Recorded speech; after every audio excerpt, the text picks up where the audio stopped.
Talk about hitting the deck with no protection, face first, splat from a knockout. Question number one, you are walking behind that fellow who happened to be a teacher, and you see a knockout take place. What are you called to do, Christian? What should be your response to seeing a crime like that? I would suggest it's to run and help the fellow first. Second, it would be to call the authorities to deal with the thugs. You might feel like, hey, I need to do something to those kids because maybe you got some bravado, maybe you got yourself some skills, but I don't think the Christian is called to be a vigilante, to be the one who imposes or enforces justice. Now, if the kids keep attacking the fellow, then I think you can jump in to defend the man, but I don't think it's our job to act as the law. That's the government's job. Question number two. What should we do as a society? How do we see something like this and respond?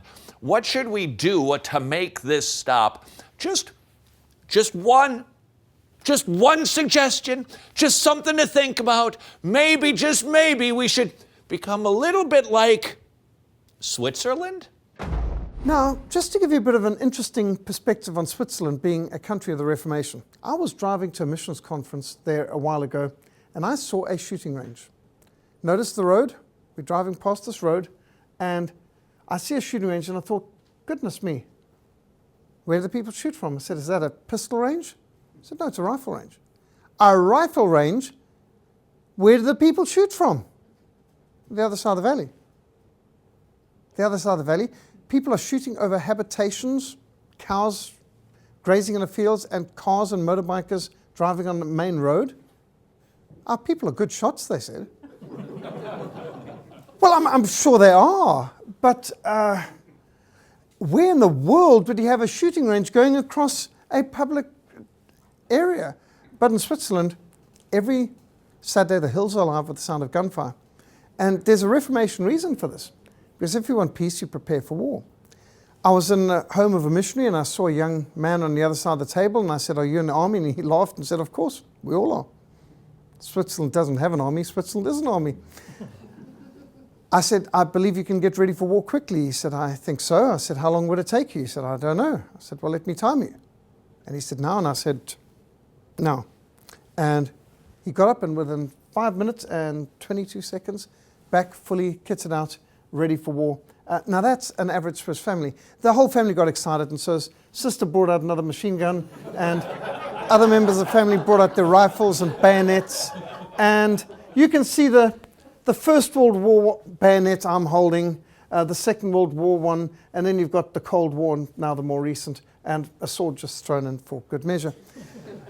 The postage stamps in Switzerland show what the national sport is, shooting. It's not just clocks and cheese and chocolates that they make in Switzerland. It's rifles. And they love their rifles. And I've shot with Swiss rifles. And let me tell you, precision. Precision, the best you can ever expect. Sniper's rifles like you could only imagine. And this is why they would have shooting ranges in the middle of valleys, because land is precious over there. They can't afford to waste their space. This is a nice shooting range where it's not going across somebody's thoroughfare. And on the weekends, you can see, as in the sound of music, the hills are alive with the sound of gunfire. Every Saturday, this is the national sport. You expect it to go shooting. And all boys must serve in the army, of course. But a girl doesn't have to. But if she wants to shoot, the government will give her a gun and hundreds of rounds of ammunition every month free. Because shooting is a patriotic activity. It's what makes you Swiss, is to be a good shot. And so the children learn to shoot at school. They start with air rifles and they work their way up to all the big things, ready from primary school, because shooting is part of the curriculum, because they want everyone in the country to know how to handle firearms safely. And not only that, Switzerland wins in international shooting competitions. It's a matter of honor and pride. They not only must have the best chocolates and cheese and clocks, they've got to have the best shots as well. And so when you go around town, you can sort of see why they have very low levels of crime in the country, because they aim to please. In fact, many people's homes have got pop-up spots where they can, they've got their own shooting ranges. The people take their shooting very seriously. In town, you can just snap a picture of this, or you can see in the museums. You're driving down the road and you'll see they're preparing for war, they're training, they've got all kinds of interesting things. You know, they say the only difference between men and boys is the price of their toys. And boys love playing with big things like this. You know, this is great. And of course, hiking, forced marches, alpine. They not only have an army that looks good, but they have an army that can fight well. That's why nobody wants to invade Switzerland, not even the First and Second World War when everyone was getting invaded, because they fight too well. They're sharpshooters on skis. And they have got their mountains filled with underground shelters. Do you know that they can put the entire population, 114% of their population, in underground nuclear bomb-proof shelters with 10 years supply of food and all kinds of goodies, right down to swimming pools and you name it, in the Alps, and landing pads in the Alps, in the mountains, for the aircraft behind nuclear bomb-proof shelters. This is a country prepared for anything and armed. And the women who do want to shoot travel around a lot with their firearms. And I don't know if you see this around here much, but you can see why Switzerland is free. Welcome to Switzerland.